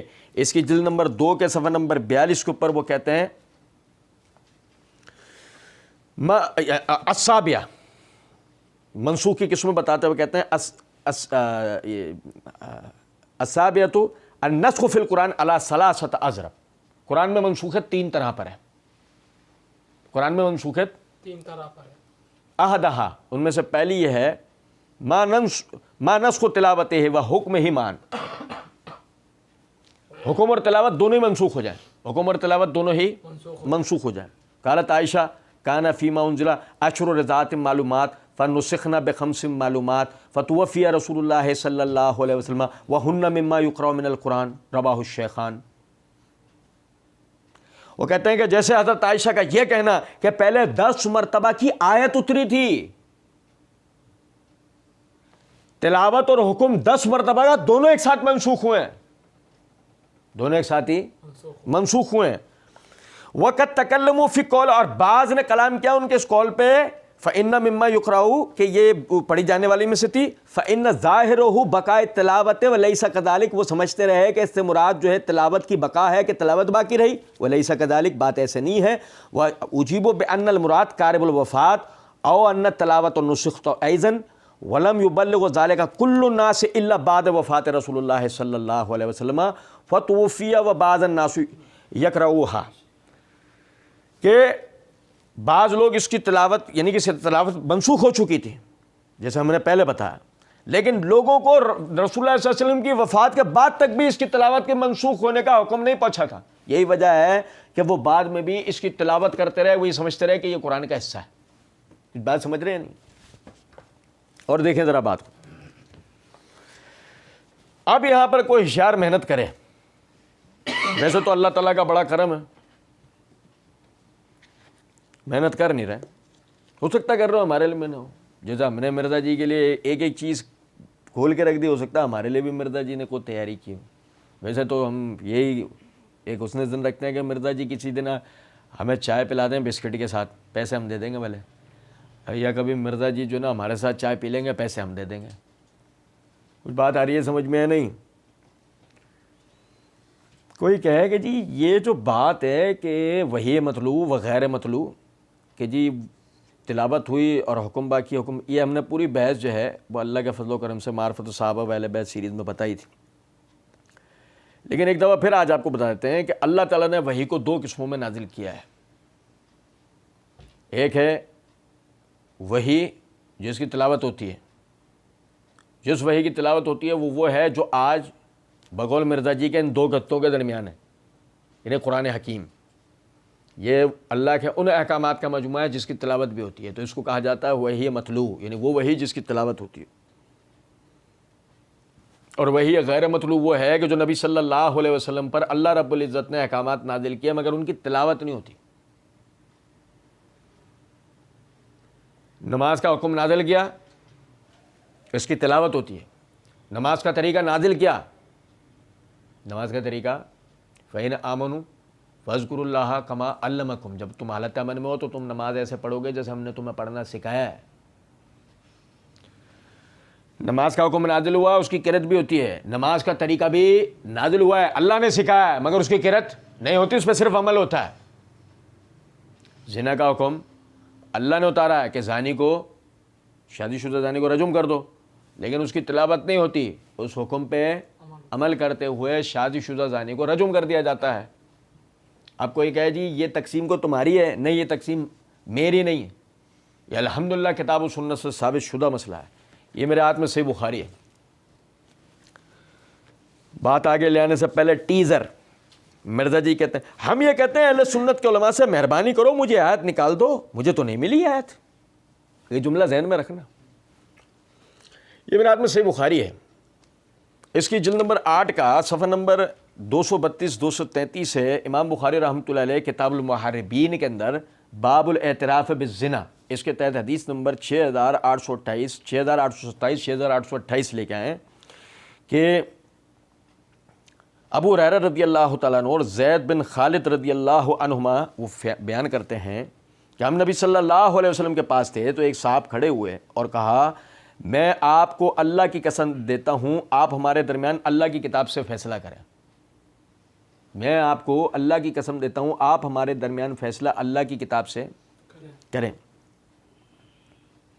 اس پر اس کا مقابل بھی کھڑا ہوا اور وہ پہلے سے زیادہ سمجھدار تھا. اس نے کہا واقعی آپ ہمارے درمیان کتاب اللہ ہی سے فیصلہ کیجئے اور مجھے بھی گفتگو کی اجازت دیجئے. آپ صلی اللہ علیہ وسلم نے فرمایا کہو. اس شخص نے کہا کہ میرا بیٹا اس شخص کے ہاں مزدوری کرتا تھا، پھر اس نے اس کی عورت سے زنا کر لیا. میں نے اس کا فدیہ میں اسے 100 بکریاں اور ایک خادم دیا. پھر میں نے بعض علم والوں سے پوچھا تو انہوں نے مجھے بتایا کہ میرے لڑکے پر 100 کوڑے اور 1 سال شہر بدر ہونے کی حد واجب ہے.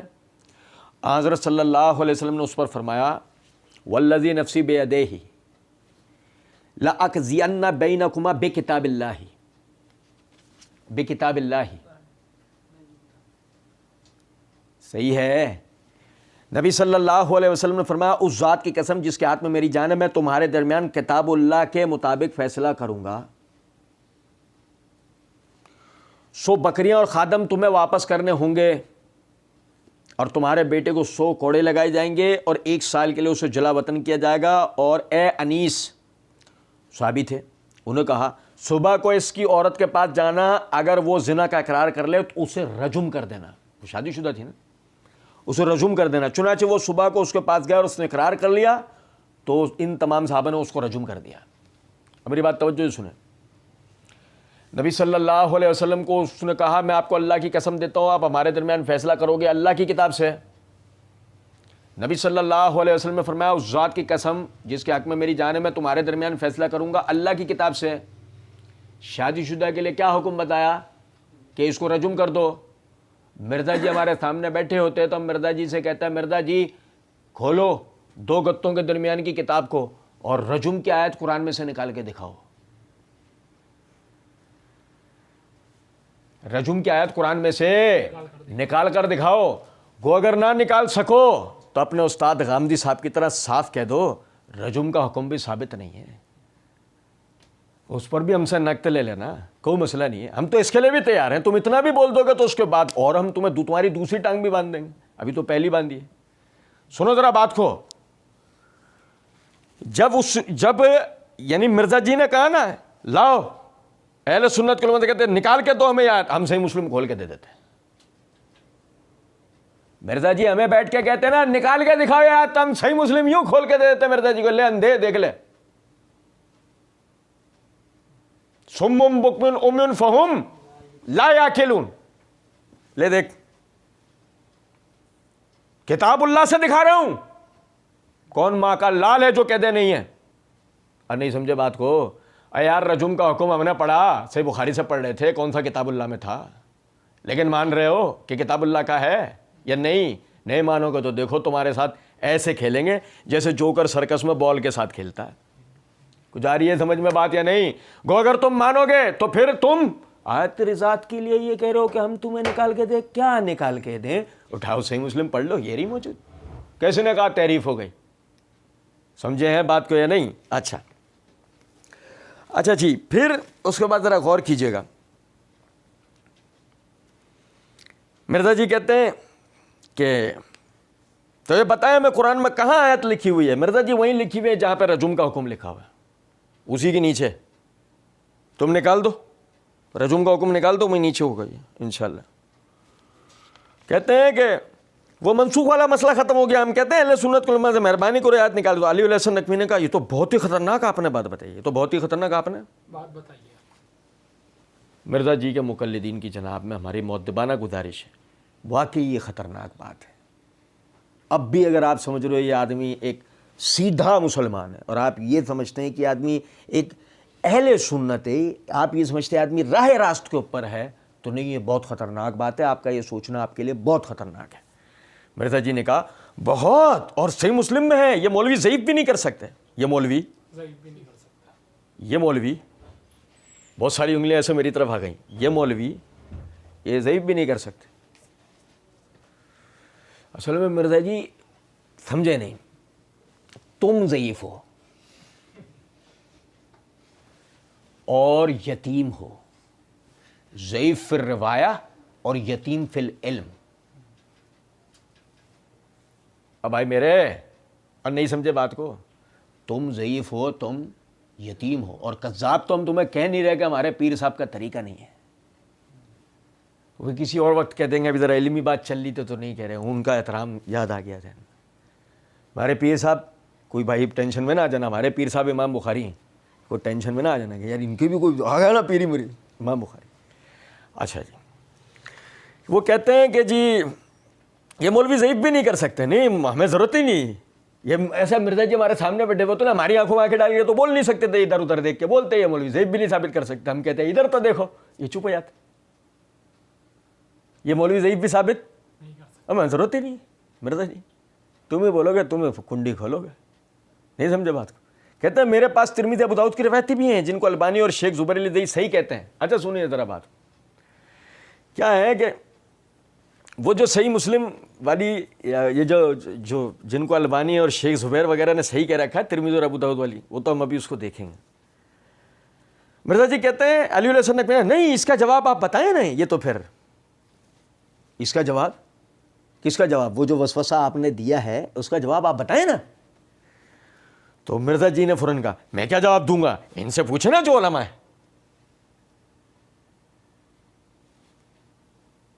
مرزا جی کے لیتا ہے وہ اعوذ باللہ من الشیطان الرجیم من حمزہ ونفخہ ونفثہ. مرزا جی کے لیے تو ہے وہ مسئلہ, جہاں نظر آئے وہیں 3 دفعہ اس تھوک دو, بائیں طرف لے کے تھوکو تو حدیث پہ بھی عمل ہو جائے. مرزا کو ہمیشہ بائیں طرف لے کے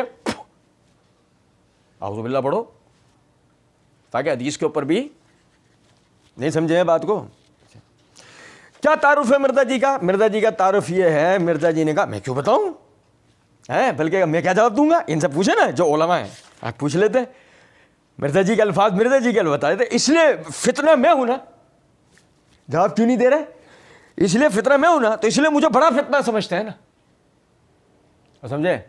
مجھے کہتے ہیں ننا مودودی, پارٹ 1 میں کہا مجھے کہتے ہیں ننا مودی, مجھے کہو مودودی سے بڑا فتنہ. مرزا جی بولو تو تمہارے لیے سونے کے حروف سے لکھوا دیں فتنہ, بولو کم کرو. سنیں ذرا بات کو. کہتے ہیں کہ ان سے پوچھنا جو علماء ہیں. مرزا جی پوچھ لیتے ہیں جو علماء ہیں. اصل میں ہوا کیا, وہ شروع کے اندر آپ نے پارٹ 1 میں ایک جگہ پر یوں کہہ دیا کہ میرے بھائیوں آج سوشل میڈیا کا دور ہے, میڈیا گائیڈڈ لوگ ہیں, لوگ جو ہیں وہ علماء کی تقریریں نہیں سنتے, وہ ان سے متنفر ہیں, جمعہ والے دن بھی بالکل اینڈ پہ پہنچتے ہیں, اور ویسے علماء نے اپنا کیریکٹر بھی اسی طریقے سے ریپرزینٹ کیا ہے, وہ ان پر اعتماد ہی نہیں کرتے. ابھی دیکھ رہے ہیں آپ نے علماء سے تو اعتماد اٹھوا دیا, وسوسہ آپ نے دے دیا, جواب کون دے گا؟ علماء نہیں, آپ دیں گے. اور ظاہر ہے جب آپ نے وسوسہ dیا ہے تو آپ کبھی بھی کمپلیٹ اور پرفیکٹ جواب دے سکتے نہیں, آپ ڈاؤٹ دیں گے اور بینیفٹ لیں گے. سنیں ذرا بات, میں کیا جواب دوں گا؟ ان سے پوچھے نا جو علماء ہے, میں یہ جواب دوں گا جو شیعہ دیتے ہیں. 150 لائکس فار مرزا جی, میں وہ جواب دوں گا جو شیعہ دیتے ہیں. واہ ہو گیا اینڈ. اور اب بھی اگر کوئی کہے اب بھی نہیں سمجھ میں, کون سا جواب دوں جو شیعہ دیتے ہیں. کیوں اہل سنت کے پاس جواب نہیں ہے صحیح مسلم کی روایت کا؟ صحیح مسلم کی روایت کا جواب شیعہ دیں گے.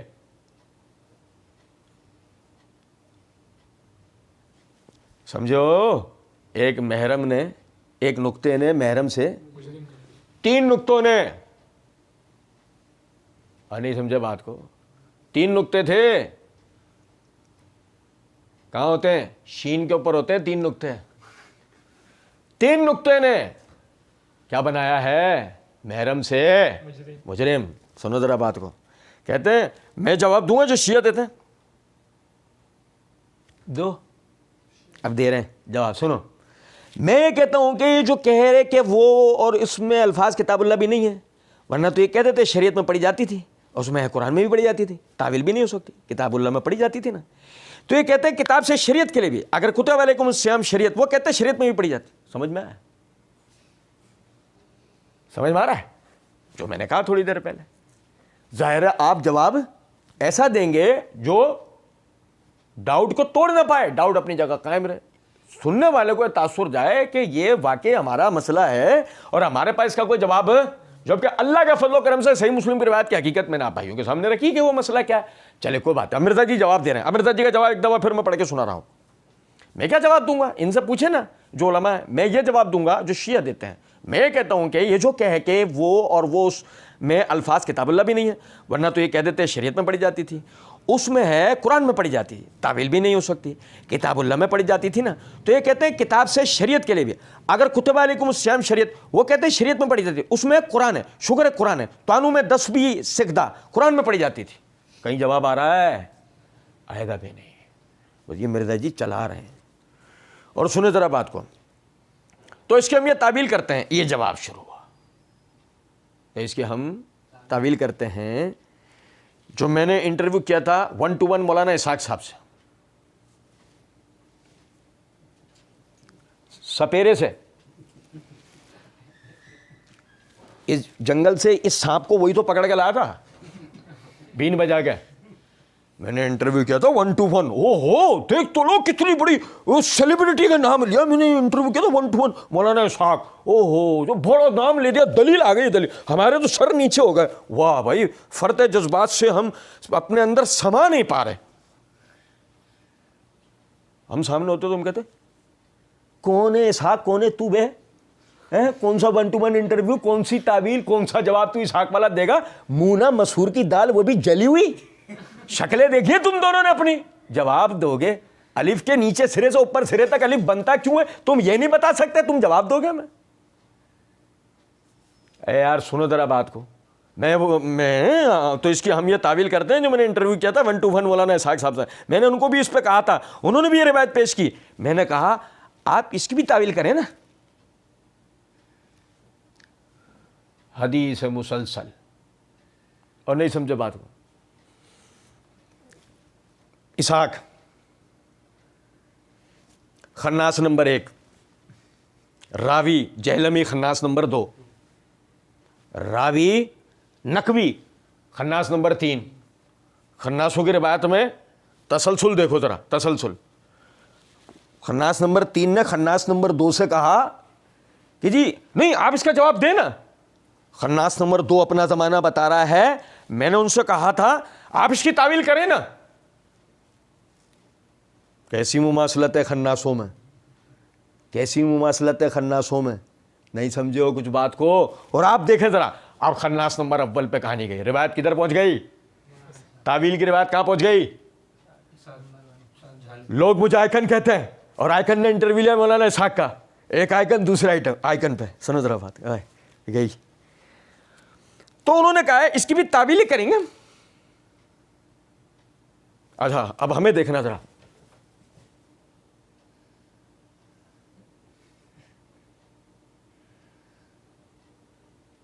نہیں سمجھے؟ ابے کرو گے کب؟ ہم بیٹھے ہوتے تو کیا کہتے؟ ابے کب سے بات شروع ہوئی ہے، آپ جواب دینا. چلو یار یہ ہو گیا، وہ ہو گیا، کتب علیکم السلام فلاں فلاں فلاں. چلو یار یہ میں نے ان سے پوچھا 1 to 1 انٹرویو ہوا، یہ ہوا، انہوں نے یہ تعویل کی، انہوں نے یہ بولا، میں نے ان کو یہ بولا. ابے کرو گے کب؟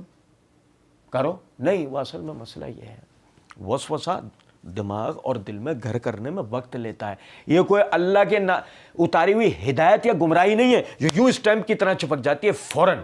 1 سیکنڈ میں آدمی ہدایت اور 1 سیکنڈ میں آدمی گمراہ ہوتا ہے. یہ تو ابلیس ایک مخلوق ہے، اس کا کیا کام ہے، ٹائم تو لگتا ہے.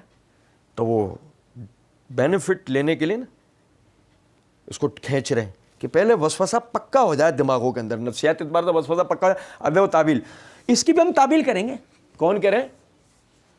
وہ لکڑ آ رہے جیسے منہ کے کہہ رہے ہیں. سنو ذرا بات کو. اسحاق صاحب میں آپ کو آج ایک بات بتا دوں، بڑا بھائی وہ میرے اوپر یہ بات اٹھے گی، تمہیں شرم نہیں آتی، تم ایک بزرگ کے لیے بات کرو فلانا. او بھائی کون سا بزرگ جو اللہ کی کتاب کے اندر تعریف اور رد و بدل کی بات کرے؟ ہماری نظر میں اس کی کوئی اوقات نہیں، 2 ٹکے کی اس کی حیثیت نہیں ہے. اللہ کی کتاب میں تشکیک پیدا کر رہا ہے، وہ بھی حرام رستوں سے. ایک ایسا آدمی کہ جو اللہ کی کتاب میں، اللہ کے دین میں رد و بدل کا ہے اور کرے کہ میں لوگوں کو حق کی طرف لے کے آ رہا ہوں، اس سے بڑھ کے گمراہ کون؟ اور جو اس کی عزت کرے اس سے بڑا گمراہ کون؟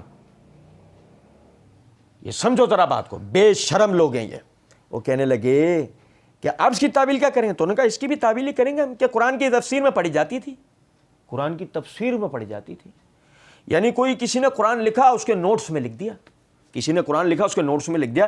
وہ ہوا یہ تھا, وہ ایک یونیورسٹی تھی مدینے کے بازار سے متصل ایک, وہاں سارے لڑکے پڑھنے کے لیے جاتے تھے, رجسٹر لے کے استاد پڑھا رہے ہوتے تو قرآن یہ لکھ کے نا سائڈ کے اندر رفلی اتارتے بھی تھے, نوٹس بھی, وہ ساتھ مل گیا. اور کیسے لکھا, کس نے لکھا, ہزاروں نے, سب پڑھ رہے تھے نوٹس کو, اور سب نے ہی ایک ساتھ اپنے اصل مخطوطے میں نوٹس کو شامل کر لیا. اور پتہ کس کو لگا, یہ ہزاروں کے نوٹس چیک کس نے کیا, مولانا اسحاق نے. مرزا جی کے مولانا ہمارے مولانا نہیں ہے, مرزا جی کے مولانا اسحاق نے. اور سنو ذرا بات کو, یعنی کوئی کسی نے قرآن لکھا اس کے نوٹس میں لکھ لیا. رضاعت کی کہیں ذکر آیا نا کہ دودھ چھڑانے کی عمر 2 سال ہے جیسے قرآن میں آیا ہے, تو اس کے نوٹس میں کسی نے فٹ نوٹ کے تحت جو نا وہ لکھ دیا, آج شاہ جی بڑے خوش ہو رہے ہیں, کوئی نوی گل پتہ لگی ہے. ہم کہتے ہیں ابے ٹھہر جا رک جا بھائی, رک جا. 9ویں گل تو بعد میں پتہ لگے گی, 8ویں تو پتہ لگ جائے. اور پنجابی والا 9ویں یعنی نئی گل, نئی بات, تو ہم کہیں گے رک جا ابھی 9ویں گل تو بعد میں پتہ لگی, پہلے 8ویں کو تو کلیئر کر لے.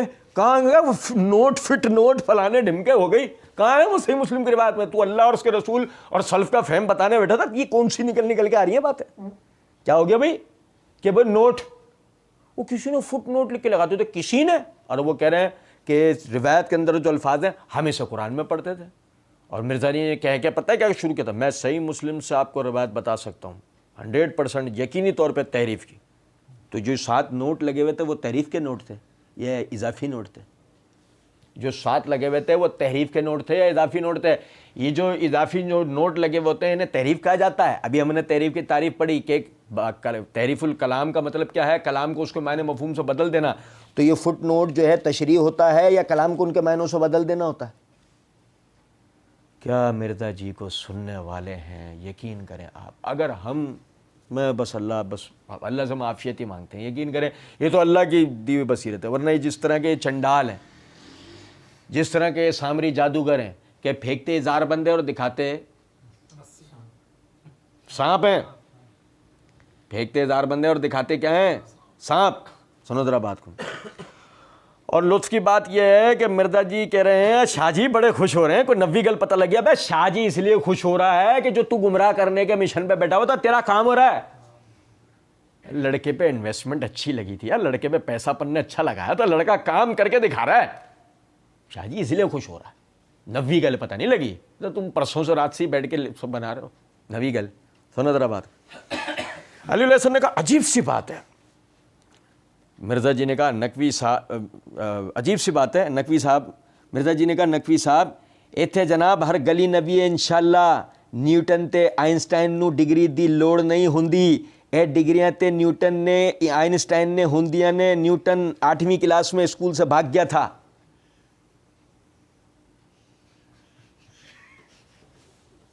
میں آپ کو بتاؤں کیا ہوا ہے اس وقت. مرزا جی اپنے گمان میں کیسے ہو گئے ایک دم. لوگ مجھے آئیکن کہتے ہیں نا, نہیں مرزا جی اس سے بھی آگے چلے گئے, ٹرمینیٹر بھی نہیں رہے, مرزا جی اس سے بھی آگے چلے گئے, میٹرکس بن گئے. مرزا جی کو ہر طرف 0101 دکھ رہا ہے. مرزا جی کو پتہ ہے کیا اس وقت کیفیت کیا, میں آپ کو بتاؤں.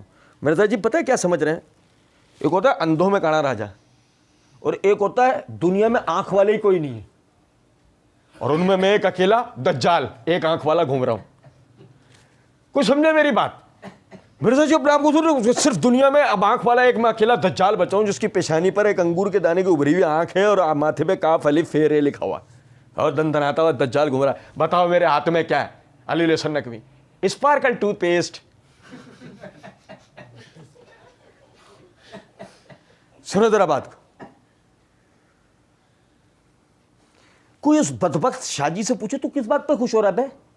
وہ قرآن میں تحریف کی باتیں چل رہی ہیں, بے شرم بے غیرت آدمی, تو خوش کس بات پر ہو رہا ہے؟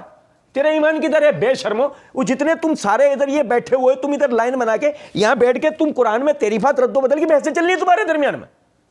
بے شرمو خوش کس بات پہ ہو رہے ہو تم؟ لیکن مسئلہ یہ سننے والی پبلک کون ہے؟ وہ جو اندھے بہرے لنگڑے لولے مقلد ہیں. ورنہ پوچھے نا بے شرمو ہنس کس بات پہ رہو؟ اللہ کی کتاب میں شک و شبہات پیدا کر رہا تھا تمہارا بابا, تمہارا یہ 13واں امام جس کا 3 بھی ایک سے پہلے. سنو ذرا بات کو. کوئی کل سیدھی نہیں ہے نا جس کی کوئی کل سیدھی نہیں ہے. اور سنو ذرا بات کو, اور پھر اس میں وہ جب 0101 دکھنا شروع ہوا نا چاروں طرف, تو اس کے بعد کیا ہوا سننا ذرا بات کو. مرزا جی کہتے ہیں نقوی صاحب ایتھے جناب ہر گلی نبی ہے انشاءاللہ. ہاں ایتھے ہر گلی, ہر گل ہی نبی ہے, ہر عقیدہ ہی نیا ہے, ہر چیز ہی بدعت ہے.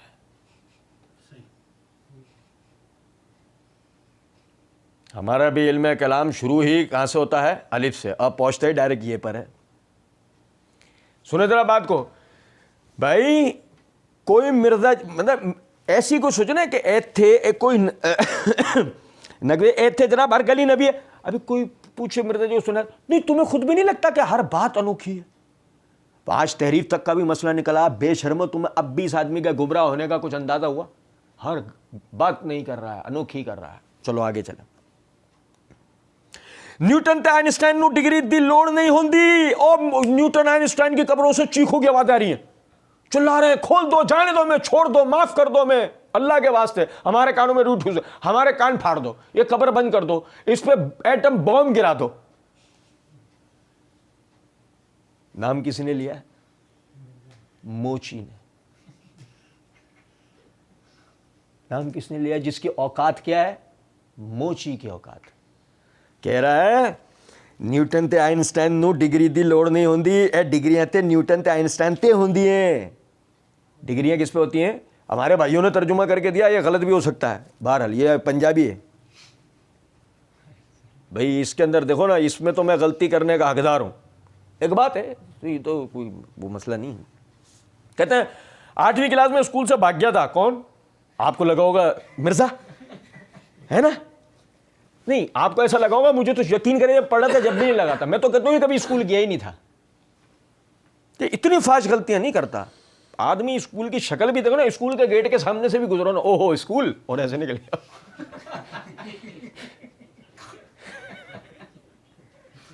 اتنی فاش غلطیاں, ایسا آدمی سوال ہی نہیں پیدا ہوتا. مجھے کہتے ہیں ڈگری لے کر آؤ, مجھے کہتے ہیں ڈگری لے کر آؤ. اچھا مجھے بھی کہتا ہے مرزا جی آپ انوکھے نہیں ہو. یہ سننا ذرا بات کو, توجہ سننا. مرزا جی نے کہا کہ مجھے کہتے ہیں ڈگری لے کر آؤ. مرزا جی میں آپ کا درد دل سمجھ سکتا ہوں. مجھے کہتے ہیں ڈگری لے کر آؤ, ہمیں بھی کہتے ہیں مرزا جی ڈگری لے کر آؤ. تم نہیں کہہ سکتے,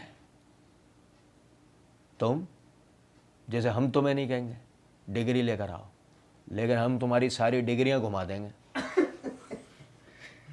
240 کی سپیڈ میں تمہاری ڈگریاں ایسی گھوم رہی ہوں گی, یوں تمہاری ڈگریوں سے تمہاری ڈبری بن جائے گی.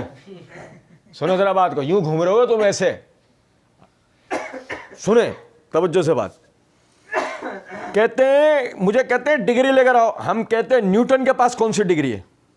حضرت الحاج مولانا نیوٹن, حضرت الحاج مولانا نیوٹن دامت برکاتہم العالیہ, ان کی بات ہو رہی ہے؟ نہیں. کس کی بات ہو رہی ہے؟ نیوٹن کی. کون ہے نیوٹن مرزا جی؟ نیوٹن کون ہے؟ مثال طور پہ نیوٹن نے اصول حدیث کے قواعد بیان کیے ہیں, اصول فقہ کے, اصول تشریح کے, اصول تفسیر کے, کس کے؟ اعتقادیات کے, مسائل کے, احکام کے. مطلب کون ہے نیوٹن؟ دین میں اس کا کیا مقام ہے؟ اچھا چلے اہل مذاہب میں اس کا کیا مقام ہے؟ چھوڑیں دین کو, دین اسلام کو چھوڑیں. اہل مذاہب میں سے ہے کہ اہل مذاہب کی گفتگو کو جانتا ہوں, ان کے علم کلام کے بارے میں پتا. یہ اگر وہ بھی نہیں تو نیوٹن آئنسٹائن کی آپ نے بات کیوں کی ہے؟ نیوٹن آئنسٹائن کی آپ نے بات ہی کیوں کی ہے؟ آپ زیادہ میں زیادہ یہ کہہ دیتے کہ بھائی کیا ابو بکر اور عمر کے پاس کوئی ڈگریاں تھیں جو تمہاری والی ڈگریاں ہیں؟ کیا ابو بکر اور عمر کے پاس تھیں جو تمہاری والی جو ڈگریاں جن کا تم مجھ سے سوال کر رہے ہو, کیا وہ ڈگریاں امام بخاری امام مسلم کے پاس تھیں؟ تم ایسا کہہ سکتے تھے. لیکن مرزا جی ایسا کہنے کے لیے بڑی جرأت کی ضرورت ہوتی ہے. ایسا کہہ بھی وہ آدمی سکتا ہے جس نے تھوڑا بہت علم حاصل کرا ہو. تمہارا تو معاملہ یہ ہے, میں نے عرض کیا نا کہ تم تو اسکول کا دروازہ دیکھ کر بھاگ گئے تھے. کچھ سمجھ میں آئی نہیں, میں نہیں جاؤں گا اسکول, میں نہیں جاؤں گا اسکول. نہیں سمجھے کچھ بات کو؟ اچھا جی, غور طلب نکتہ ہے. مجھے کہتے ہیں ڈگری لے کر آؤ. ہم کہتے ہیں نیوٹن کے پاس کون سی ڈگری تھی؟ نیوٹن کے پاس کوئی سی بھی ڈگری نہیں تھی. تیرے پاس ہے؟ وہ جو تو انجینئرنگ کا ڈھونگا رچاتا ہے وہی ڈگری دکھا دے کسی دن. اور یار نہیں سمجھو کچھ بات. تو جو انجینئرنگ کا ڈھونگ مچاتا ہے کبھی وہی دکھا دے. کہتے ہیں نیوٹن کے اوپر پی ایچ ڈی ہوتی ہے فزکس کی. نیوٹن آئنسٹائن کو ڈگری کی ضرورت نہیں ہوتی ہے, یہ گاڈ گفٹڈ صلاحیتیں ہوتی ہیں. اچھا آپ لوگوں کو ذرا بھی گمان نہیں گزر رہا کہ یہ بات کیوں ہو رہی ہے؟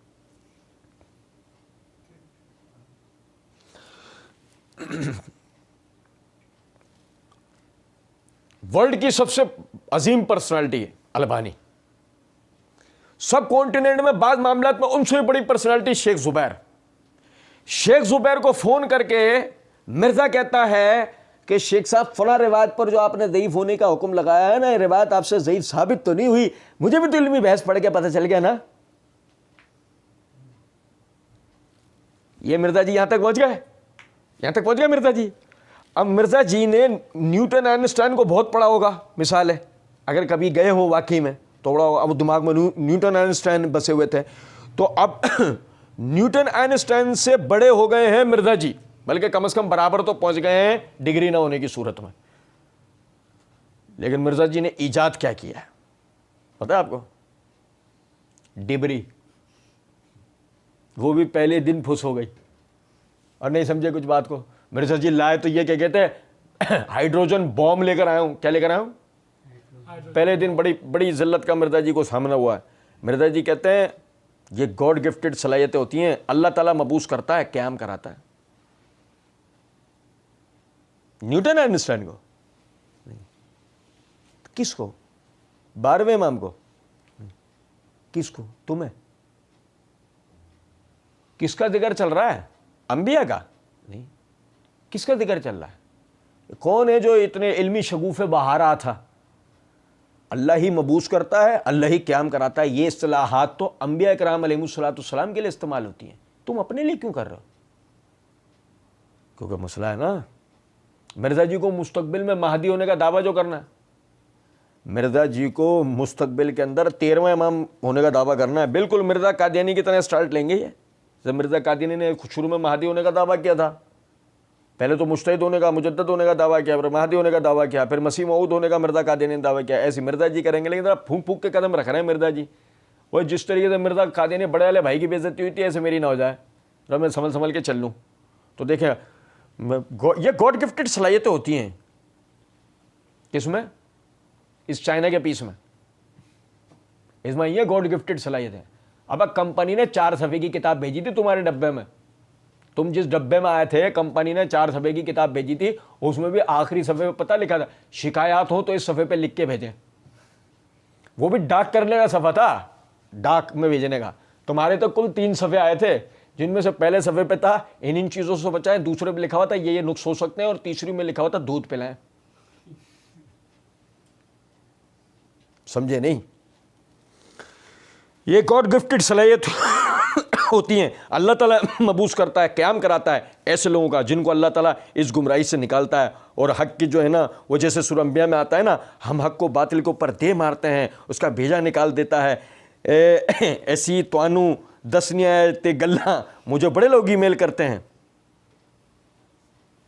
یہ مرزا جی نے اپنی لیت کی ہیں ساری باتیں. مرزا جی گویا مبعوث ہو گئے ہیں. مرزا جی نے گویا اللہ نے مرزا جی کو قیام کروایا ہے اہل باطل کے خلاف, اور مرزا جی نے دے مارا ہے حق کے منہ پہ, باطل کے منہ پہ. مرزا جی کو دے کے مارا ہے. کس کے منہ پہ؟ خود مرزا جی کدھر ہیں؟ ایک کمرے میں بند پڑے. قیام دیکھو کیسا کیا ہے, قیام مبعوث کیسا کروایا اللہ نے, قیام کیسا کروایا مرزا جی کو, کہ مرزا جی ایک کمرے میں سے باہر اپنا انقلابی جھنڈا لے کے آپ نے, ابے یاد آیا مجھے, میں آپ کو بتاؤں یہ مرزا جی آخر میں کب نکلیں گے؟ وہ جو کالی چادروں والے نکلیں گے نا اصفہان کی طرف سے دجال کے ساتھ, یہ جب نکلیں گے یہ اس دن نکل کر آئیں گے یہ.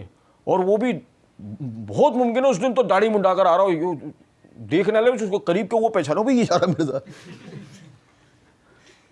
ایک زمانے میں ہمارے صدر میں اللہ والا ہوتا تھا پاگل, اس کو اللہ والا کہہ کے چھیڑا کرتے تھے تو اس نے, ہم چھوٹے تھے جب کی بات ہے, تو اب وہ کیا ہوگا ہمارے ڈر سے نا اس نے داڑھی کٹوا لی تھی. ایسے مجھے لگتا ہے مرزا جی کسی دن علماء اہل سنت کے ڈر سے داڑھی کٹا کے وہی کالی چادر والوں کے ساتھ نکل رہے ہوں گے.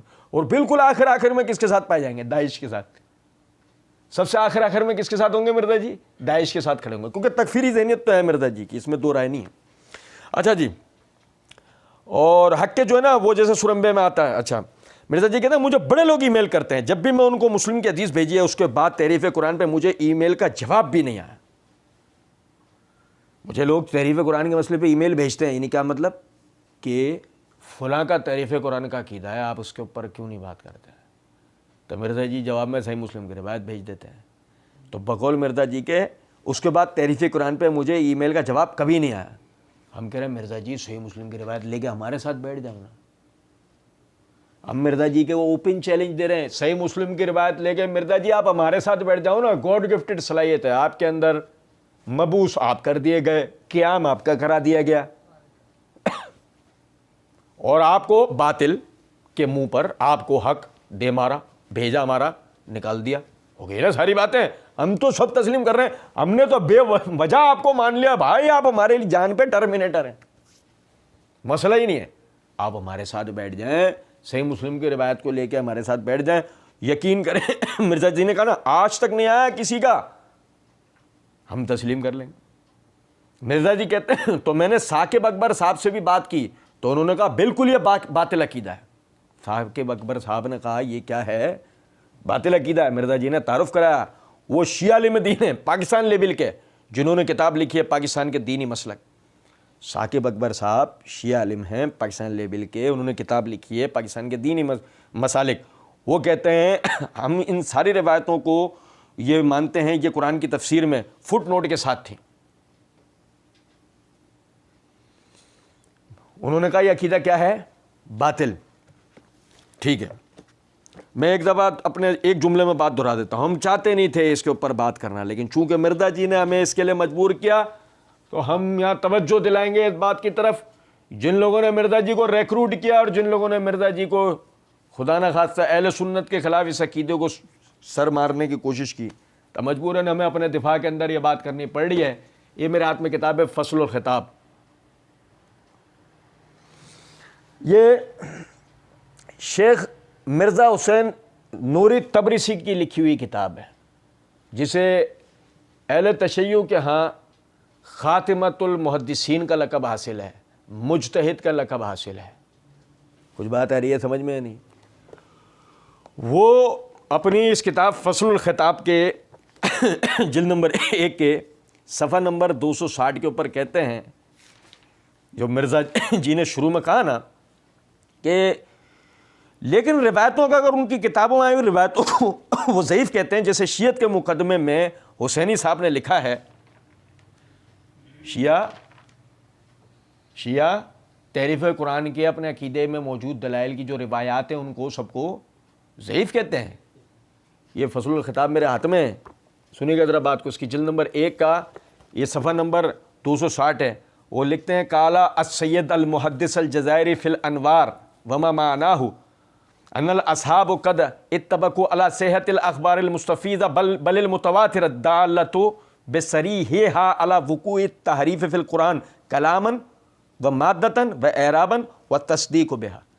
وہ کہتا ہے ہمارے سید محدث جزائری نے اپنی کتاب انوار میں لکھا ہے کہ ہمارے تمام علماء، ہمارے اصحاب علماء امامیہ، اہل تشیع، وہ کہتے ہیں ہمارے اصحاب وہ اطلاق کرتے ہیں ان تمام روایات کا جو تحریف قرآن پہ صریحاً دلیل ہیں کہ ان کی صحت کا، ان کے مستفیض ہونے کا، ٹھیک ہے، بلکہ متواتر ہونے کا، بلکہ اور کیا صراحت کرتی ہیں؟ وقوع تحریف قرآن کہ تحریف قرآن میں تحریف کی کلام میں بھی، اس کے مادے میں بھی، اس کے اعراب میں بھی، اور وہ اس کی تصدیق کرنے والی روایت ہے، وہ اس کی۔ تو کیا شیعہ علماء جو ہے وہ تحریف قرآن کی اپنی روایات کو ضعیف مانتے ہیں؟ وہ تو صحیح کہہ رہے ہیں، اور پھر اس کے بعد یعنی مرزا جی نے کتنا بڑا دھوکہ دیا ہے، شیعہ تو ضعیف کہتے ہیں تو ہم انہیں تو بینیفٹ آف ڈاؤٹ دیں گے نا، شیعہ صحیح کہتے ہیں، مرزا جی شیعہ صحیح کہتے ہیں، جو ضعیف کہتے ہیں وہ کیوں کہتے ہیں میں اس کی بھی آپ کو وجہ بتا دیتا ہوں۔ وہ کہتے ہیں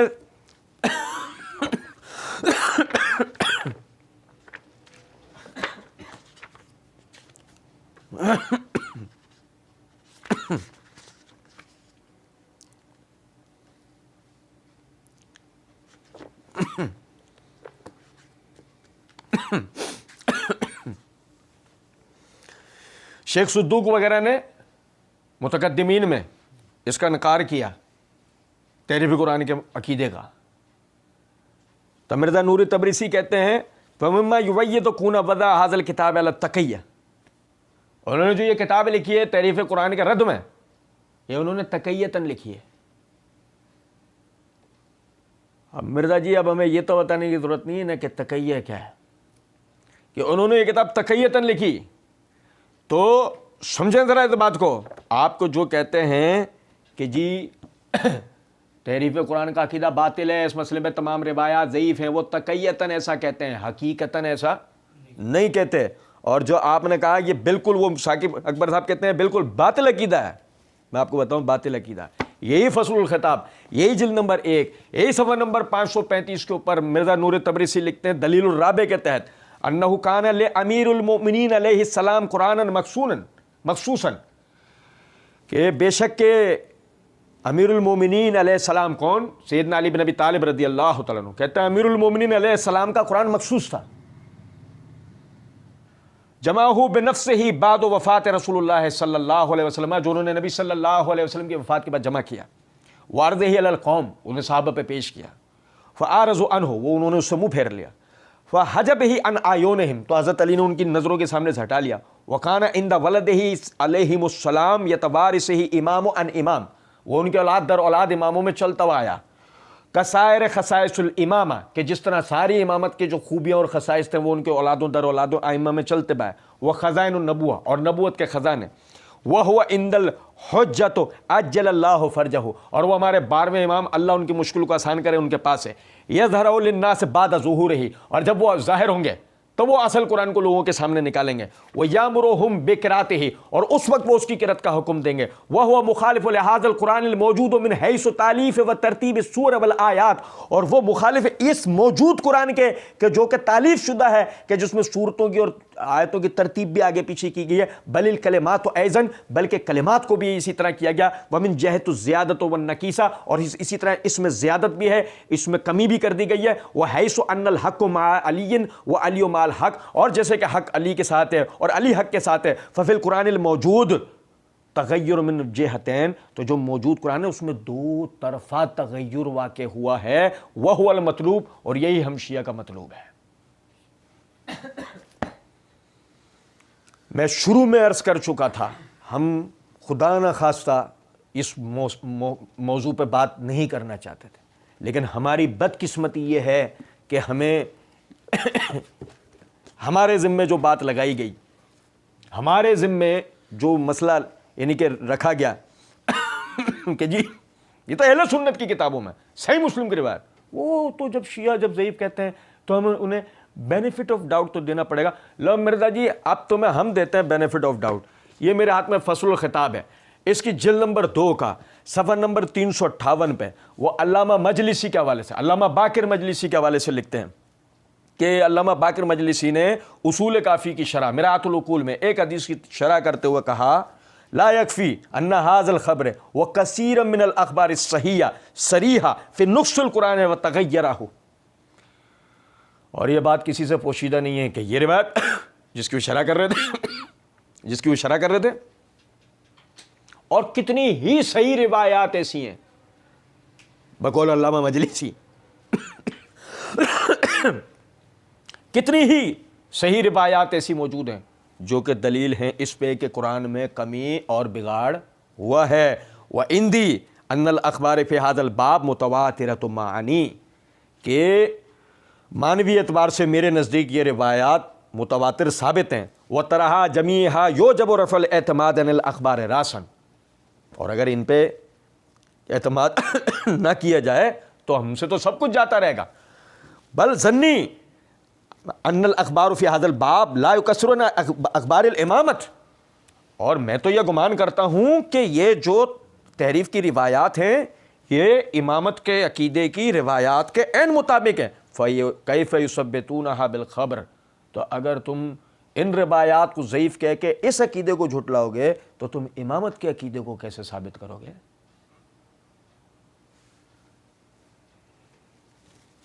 مرزا جی بات ایسے تھی نہیں. ہم کو مجبور کیا آپ نے، اور ہمیں کوئی بھی مورد الزام نہیں ٹھہرائے.